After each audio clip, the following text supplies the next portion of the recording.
കോൺഗ്രസിലെ സ്ഥാനാർത്ഥി നിർണയം പൂർത്തിയാക്കി കഴിഞ്ഞു. മണിക്കൂറുകൾക്കുള്ളിൽ സ്ഥാനാർത്ഥികളായവർ പത്രികകൾ സമർപ്പിച്ചു തുടങ്ങും. ഇവിടെ ഒരു കാര്യം അടിവരയിട്ട് പറയാം. കോൺഗ്രസിനായി മത്സരിക്കുന്ന സ്ഥാനാർത്ഥികളിൽ 3-2 കെ.സി. വേണുഗോപാൽ പക്ഷക്കാരാണ്. കെ.സി. ശക്തി തെളിയിക്കുമ്പോൾ തനിക്ക് പിന്തുണ നൽകുമെന്നുറപ്പുള്ള ആളുകൾക്ക് സീറ്റ് നൽകി പാർട്ടിയെ കൈപ്പിടിയിൽ ഒതുക്കി കഴിഞ്ഞു. കെ.സി. വേണുഗോപാൽ, വി.ഡി. സതീശൻ, രമേശ് ചെന്നിത്തല ഈ ത്രിമൂർത്തികളാണ് ഇന്ന് കേരളത്തിൽ കോൺഗ്രസിനെ നയിക്കുന്നത്. യു.ഡി.എഫിന് ഭരണം കിട്ടിയാൽ ഇവരിലൊരാൾ മുഖ്യമന്ത്രിയാകും. കെ.സി. നിയമസഭയിലേക്ക് മത്സരിക്കുന്നില്ല എന്നത് യാഥാർത്ഥ്യമാണ്. എന്നാൽ ഭൂരിപക്ഷം ലഭിക്കുന്ന സാഹചര്യത്തിൽ മുഖ്യമന്ത്രിയാകുവാനുള്ള വഴികൾ കെ.സിക്ക് മുന്നിൽ തുറക്കപ്പെടും. പ്രതിപക്ഷ നേതാവെന്ന നിലയിൽ വി.ഡി. സതീശൻ മുഖ്യമന്ത്രി കസേര ക്ലെയിം ചെയ്യുമ്പോൾ സീനിയോറിറ്റിയാണ് രമേശ് ചെന്നിത്തലയ്ക്ക് ഗുണകരമാകുന്ന ഘടകം. ഇവിടെയാണ് സ്ഥാനാർത്ഥി നിർണയ ചർച്ചകളിൽ കെ.സി. കരുത്ത് തെളിയിച്ചിരിക്കുന്നത്. ഗ്രൂപ്പ് സമവാക്യം നോക്കുമ്പോൾ ഷാഫി പറമ്പിലൂടെ എ ഗ്രൂപ്പും കളം പിടിച്ചിട്ടുണ്ട്. ഗ്രൂപ്പ് സമവാക്യങ്ങൾ മാറിമറിയുന്നു. കോൺഗ്രസിൽ ഇനി കെ.സി. യുഗമാണെന്ന് അടിവരയിട്ടാണ് സ്ഥാനാർത്ഥി പ്രഖ്യാപനം പൂർത്തിയായത്. ഉമ്മൻചാണ്ടിയില്ലാത്ത ആദ്യ നിയമസഭാ തെരഞ്ഞെടുപ്പിലേക്കാണ് കോൺഗ്രസ് കടക്കുന്നത്. പാർട്ടിക്കുള്ളിലെ അധികാര സമവാക്യങ്ങളിൽ വൻ പൊളിച്ചെഴുത്താണ് നടന്നിരിക്കുന്നത്. സ്ഥാനാർത്ഥി നിർണയം പൂർത്തിയായപ്പോൾ ഡൽഹിയിലെ ചരടുവലികളിൽ പൂർണ്ണ ആധിപത്യം ഉറപ്പിച്ചു കഴിഞ്ഞിരിക്കുകയാണ് ഹൈക്കമാൻഡിന്റെ വിശ്വസ്തനായ കെ.സി. വേണുഗോപാൽ.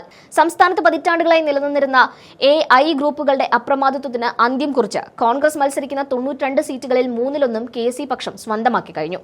ഇതോടെ ഭരണം ലഭിച്ചാൽ മുഖ്യമന്ത്രി പദവിയിലേക്ക് കെ.സി. വേണുഗോപാൽ തന്നെ എത്തിയേക്കുമെന്ന അഭ്യൂഹങ്ങളും ശക്തമായിട്ടുണ്ട്. പഴയ എ.ഐ. ഗ്രൂപ്പുകളിലെ പല പ്രമുഖരും ഇപ്പോൾ കെ.സി. ക്യാമ്പിലാണ്. തൃശൂർ ജില്ലയിലാണ് വേണുഗോപാലിനോട് അടുപ്പമുള്ളവർ ഏറ്റവും കൂടുതൽ ജനവിധി തേടുന്നത്. ഇവിടെ നിന്ന് 5 പേർ കെ.സി. ക്യാമ്പിൽ നിന്നുള്ളവരാണ്. ഇതിൽ 3 പാർട്ടിയുടെ എ ക്ലാസ് മണ്ഡലങ്ങളാണ്. ജയിക്കുമെന്ന് 100% ഉറപ്പുള്ള മണ്ഡലങ്ങളാണ് എ ക്ലാസുകളായി കണക്കാക്കുന്നത്. കണ്ണൂർ, കോഴിക്കോട്, ഇടുക്കി, തിരുവനന്തപുരം ജില്ലകളിൽ 3 പേർ വീതവും മലപ്പുറം, പാലക്കാട്, കോട്ടയം, ആലപ്പുഴ, പത്തനംതിട്ട എന്നിവിടങ്ങളിൽ 2 പേർ വീതവും കെ.സി. ഗ്രൂപ്പിൽ നിന്ന് മത്സരിക്കുന്നുണ്ട്. എറണാകുളത്ത് മാത്രമാണ് കെ.സി. പക്ഷത്തിന് സ്വാധീനം കുറവുള്ളത്.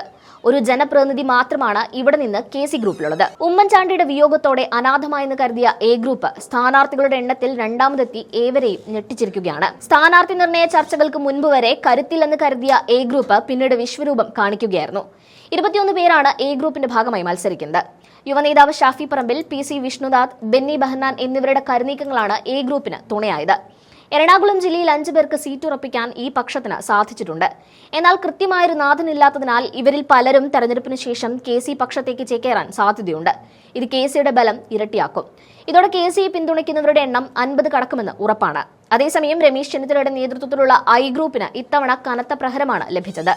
ജോസഫ് വാഴക്കൻ, ബാബു പ്രസാദ്, എൻ സുബ്രഹ്മണ്യൻ തുടങ്ങി ചെന്നിത്തലയുടെ വിശ്വസ്തരെ അവസാന നിമിഷം പട്ടികയിൽ നിന്ന് വെട്ടിമാറ്റിയത് ഐ ഗ്രൂപ്പിന്റെ സ്വാധീനം ഗണ്യമായി കുറച്ചിട്ടുണ്ട്. എങ്കിലും 16 പേരെ സ്ഥാനാർത്ഥി പട്ടികയിൽ ഉൾപ്പെടുത്താൻ അദ്ദേഹത്തിന് കഴിഞ്ഞിട്ടുണ്ട്.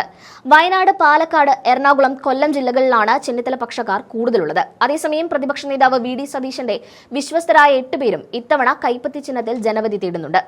8 എം.എൽ.എമാരുടെ പിന്തുണ പോരാ മുഖ്യമന്ത്രി കസേര കയ്യെത്തിപ്പിടിക്കാനെന്ന ബോധ്യം വി.ഡി. സതീശനുണ്ട്.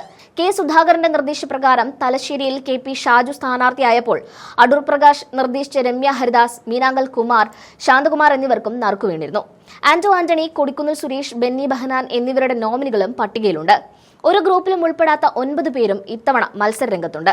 ഇവരുടെ പിന്തുണയും തെരഞ്ഞെടുപ്പിന് പിന്നാലെ കെ.സിക്ക് കിട്ടുന്നതോടെ ചുരുങ്ങിയത് 60 എം.എൽ.എമാർ കെ.സിക്ക് പിന്നിൽ അണിനിരന്നു കഴിഞ്ഞു.